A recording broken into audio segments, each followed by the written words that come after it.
I was wrong. The hardest thing I ever had to do was watch their abuse. Sometimes still photos, sometimes video, sometimes with sound. All heart-wrenching and even now, impossible to forget. I remember all their faces. Sometimes they had a frozen smile. Sometimes they cried. Sometimes they screamed. These images included infants and toddlers, also very helpless. Most of them, I would never learn their names, where they lived, or who was hurting them.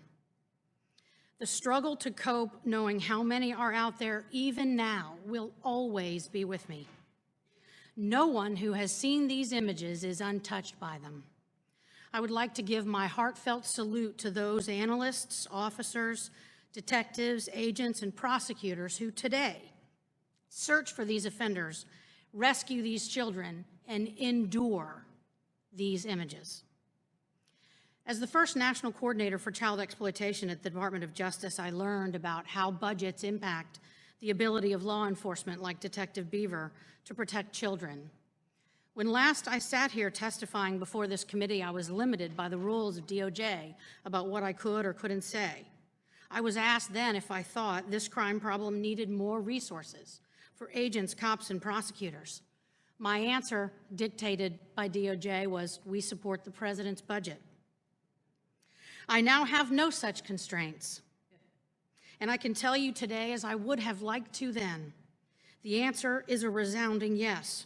It was yes then, it is yes now, and will always likely be yes. If you all could talk to a child like KW, if you all were forced to watch every day the images and hear the sounds of children being exploited, victimized, or raped, you too would answer a resounding yes. It is a sad fact that police, agents, and prosecutors all over this country are drowning in these cases. They are complicated, heartrending, and frustrating. And while DOJ may not be able to ask for help, I will ask on behalf of all of the children whose faces I cannot forget. Like the little girl who, when rescued by a U.S. postal inspector, said, "I knew you'd come.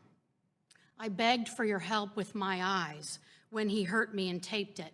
I knew you would see and come for me."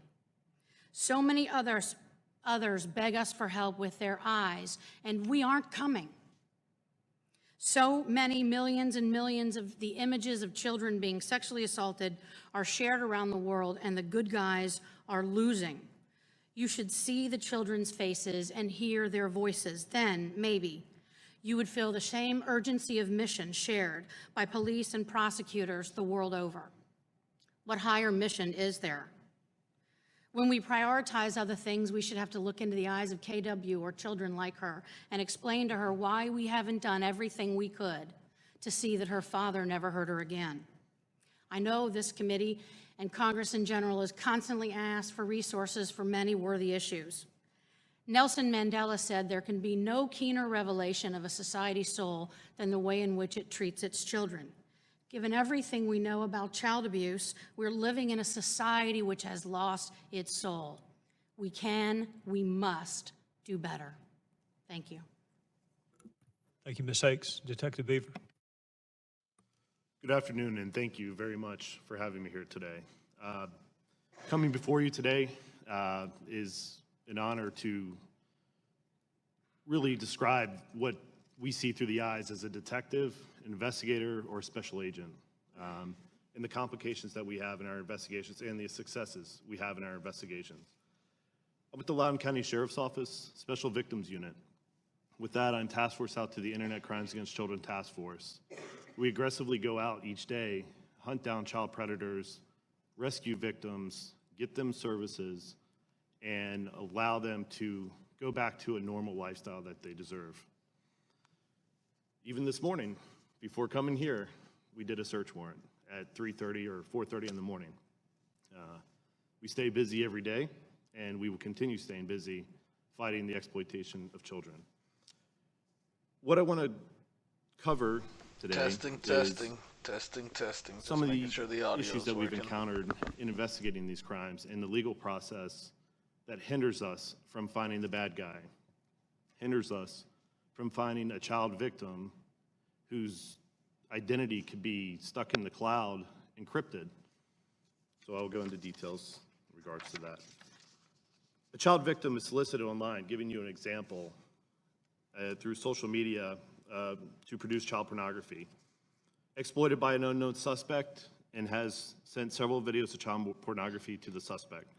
The child victim has received threats to keep producing child pornography, or he or she will send those videos and pictures to families and friends.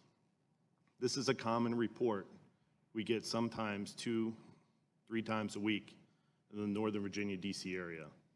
Someone who is trapped in their own home by the exploitation of this child predator through the safety of their home. Their home, they could be sitting at the dinner table, suspect sends them a message, you need to go to the bathroom and produce child pornography now, or I will do this, this, and this. I will send these photos, these videos. A young 10-year-old, 11-year-old, constantly, 11-year-old, 10-year-old, or younger, are trapped by this. They're unable to reach out to their family because of these threats. And they can live with this for hours, days, months, or years.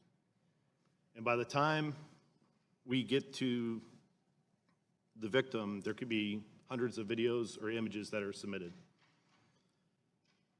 When we submit legal process to whatever company that they use, you can pick any of them, we run into hurdles. And I want to get into some of those hurdles that we come across.